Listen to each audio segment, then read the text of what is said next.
नमस्कार जय जगन्नाथ। आज दहीबरा सीरीज रो डे 3 रे मु आसिक पहुंची जाइतली कटक मंगलाबाग रो राजन शोरूम साइट रे थिबा प्रताप भाई को दहीबरा आलुदम स्टॉल रे। भाई आसीबा पूर्वरु एठी भाई को दहीबरा आलुदम खाइबा पे लोकंकर बहुत ही भिड़ थिला। भाई को टाइमिंग होची 4:30 रु 7:30।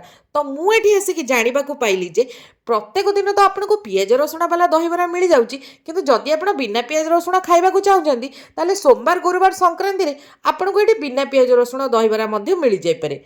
तापरे भाई आसिक तांकर प्रिपरेशन स्टार्ट कर देथिले।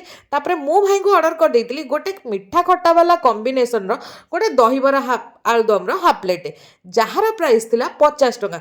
समय क्रमे मु देखिया को पाइली एठी लोकों को भीड़ मध्ये बढ़ी बढ़ी चलथिला। प्रथमे मु ट्राई करथिली गोटे दहीबरा जहार टेस्ट है कि बहुत ही बढ़िया थिला, सॉफ्ट जूसी आ मस्त फ्लेवरफुल थिला। तापरे मु ट्राई कली आलुदम जोटा कि पूरा कसा भलिया हेतिला आ टिके हल्का स्पाइसी थिला, किंतु दहीबरा घुगनी आ आलुदम तीनटाकर कॉम्बिनेशन ना मते बहुत ही बढ़िया लागिथिला। आपण माने भी निहाती आसी गोटे थर एठी की खाई की मते कमेंट करी कहबे केमती लागिला आ मते फॉलो करे